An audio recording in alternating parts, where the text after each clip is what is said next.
Hello, history buffs, and welcome back. Today, we're journeying back in time to an era of castles, knights, and vast empires, the Middle Ages. This period, stretching roughly from the fall of Rome in 476 CE to around 1450 CE, is so epic that we have to break it down. So let's dive into part 1, the early Middle Ages. Imagine the year is 477 CE, the mighty Western Roman Empire, the superpower of its day, has just collapsed. What happens next? Utter chaos? Well, kind of. In Western Europe, the centralized power of Rome shattered into 1,000 pieces. This power vacuum was filled by various Germanic tribes. You had the Visigoths in Spain, the Franks in what would become France, and the Anglo-Saxons over in England. It was a time of constant conflict and shifting borders, where regional kings and warlords fought for control. There was no single unifying government like the Romans had provided. So how do you organize a society without a strong central ruler? You invent a new system, and that system was feudalism. Think of it like a massive pyramid scheme, but with land and loyalty instead of money. At the very top, you have the king. He technically owns all the land, but he can't manage it all himself. So he grants large chunks of land, called fiefs, to powerful nobles, his lords and vassals. In exchange for this land, the lords pledge their loyalty and, crucially, their military service to the king. But a lord can't fight an army by himself, right? So he further subdivides his land and gives it to knights. These knights are the professional warriors of the age, bound by a code of chivalry. They promise to fight for their lord whenever he calls. And who's at the bottom of this entire pyramid? The vast majority of the population, the peasants and serfs. Peasants worked the land. Some were free, but many were serfs, which meant they were legally tied to the land they worked. They weren't exactly slaves, as they couldn't be bought and sold, but they weren't free either. They couldn't leave the manor without the lord's permission, and in return for a small plot of land to farm for themselves, they had to work the lord's fields, maintain his roads, and build his castles. It was a tough life defined by hard labor and a deep connection to the agricultural seasons.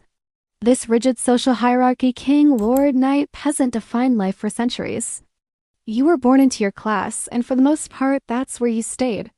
Now, while political power was scattered all over the place, there was one institution that held immense, unifying power across Western Europe, the Roman Catholic Church.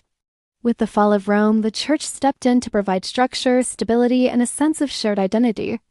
The Pope, based in Rome, was seen as God's representative on earth, giving him incredible spiritual and often political authority over kings and commoners alike. But the Church's influence wasn't just at the top. Local priests were central figures in every village, guiding people from baptism to burial. And then there were the monasteries. These weren't just quiet places for prayer. Monasteries were the intellectual powerhouses of the early Middle Ages. Monks painstakingly copied and preserved ancient texts from Greece and Rome, saving them from being lost forever. They were the universities, the libraries, and the publishing houses of their time, keeping the flame of knowledge alive in a world that had grown darker and more fragmented. But it is a huge mistake to think that Western Europe was the only thing happening in the world. Far from it. While Europe was navigating its dark ages, another civilization was experiencing a spectacular golden age. Starting in the 7th century, the religion of Islam exploded out of the Arabian Peninsula. Within a century, Islamic empires stretched from Spain to India. The Abbasid Caliphate, with its magnificent capital in Baghdad, became the global center of science, philosophy, medicine, and art. Scholars in Baghdad's House of Wisdom translated and built upon the works of the ancient Greeks, Romans, and Persians. They made groundbreaking discoveries in mathematics, inventing algebra. They advanced astronomy, creating incredibly accurate star charts. Their medical knowledge was centuries ahead of Europe's. This Islamic Golden Age wasn't just preserving knowledge. It was actively creating it, shining as a brilliant beacon of intellectual progress. And let's not forget the other half of the Roman Empire. When we say the Roman Empire fell in 476, we're only talking about the West. The Eastern Roman Empire, which we now call the Byzantine Empire, didn't fall at all.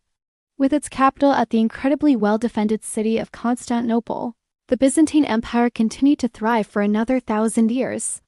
The Byzantines saw themselves as the true Romans. They maintained Roman laws, their government was a direct continuation of Roman administration, and their emperors ruled in a direct line from Augustus. They preserved classical Greek literature and philosophy and developed their own unique and stunning artistic style, famous for its golden mosaics and religious icons. Constantinople was a bustling hub of international trade, a city of immense wealth and sophistication that made the fledgling towns of Western Europe look like muddy villages in comparison. It stood as a powerful Christian empire, a buffer between Europe and the rising powers in the East. So, the early Middle Ages was far from a simple, dark period. It was a complex tapestry of fragmentation and faith in the West, a brilliant golden age in the Islamic world and enduring imperial grandeur in the Byzantine East. It was a time that laid the foundations for the world we live in today. That wraps up part 1. We've seen how the post-Roman world reshaped itself. But this is just the beginning. What happens when these different worlds collide? Think Crusades, the rise of great universities, and towering Gothic cathedrals. That's all coming up in part 2. Thanks so much for watching. If you enjoyed this journey back in time, make sure to hit that like button and subscribe so you don't miss the next chapter of our story. See you next time.